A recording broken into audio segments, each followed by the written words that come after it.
Morning, Wall Street winners. It is Tuesday, April the 1st. It is April Fool's Day, and I wish I could tell you that everything that was going on in the markets was just a joke and we're going to go back to normal.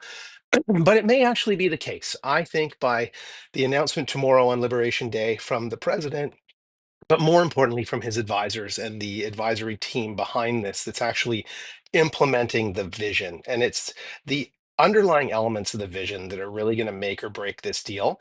um, there's really no huge news going on in the market today to pay any attention to outside of what we're going to hear tomorrow on Liberation Day. And from all the articles that I've been reading over the weekend in the last month or so, it seems as though as we get closer to this announcement that there is, or has been, there is a great deal of work going on at the White House and in the administration behind the scenes to try to implement these in a way that obviously achieves the president's goal of fairness, but that also makes some sense. And if we can do that, if we can balance implementing something like this that does make some sense and will certainly penalize certain companies, certain industries, but in the end achieves a level of fairness across the board for trading and gives people just some new guidelines under which to operate. I think that's really the biggest piece of the uncertainty is not being able to make capital investments as a business right now or investments as an investor right now because of all this uncertainty. So we're getting there. Yesterday, the markets bottomed out really at the beginning of the day or when the market opened on Monday, and then they came back and they were up for the day. So we've got the same thing that could happen today. We don't know, but right now we're down. We're not down significantly. I mean, the Dow is off, call it zero point 0.6 of a percent, and then the S&P off 0.5% and Nasdaq off about half. But it's highly likely that some of these could make a move back to the positive as we get closer to the end of the day.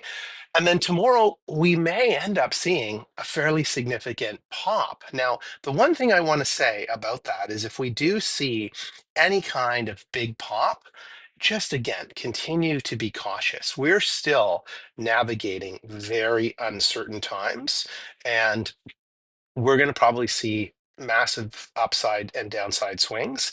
And we want to be careful that we're not overly optimistic during or pessimistic during either one of those moves. So if you are going to put money into play, I would recommend that it would be a good idea to get out of those plays by the end of the day because you never know what kind of crazy tweets or social truths are going to come out in the aftermarket hours. So if we take a look at where we are outside of the indices in the Yahoo Finance app, that's odd that it's making me sign in. Um, and here we go. Apologies for this. I've never had to do this before. Um, I am not a robot. There we go. And we should be back in. So I'm coming to you today from St. Kitts down in the Caribbean, and that is probably why it's making me do this.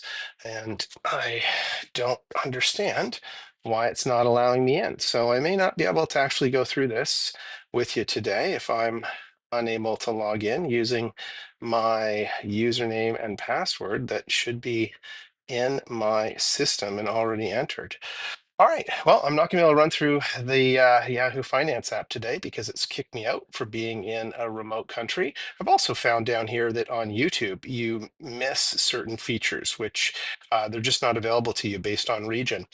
Anyway, I think going into today, we have the possibility for financials to come back, as well as some of the tech stocks to make a bit of a rebound. And tech is obviously down lower than most. So that's where I'm going to be paying attention and focusing. We're also seeing crude come back with crude futures. I don't know where they are right now, but they have been moving up. They're above, they closed above 71 yesterday. So that's another area of positive volatility. So keep an eye out for that. Good luck in your trades. Apologies for not being able to get into the Yahoo Finance app today. I'll get that worked out for tomorrow and stay positive in these crazy markets.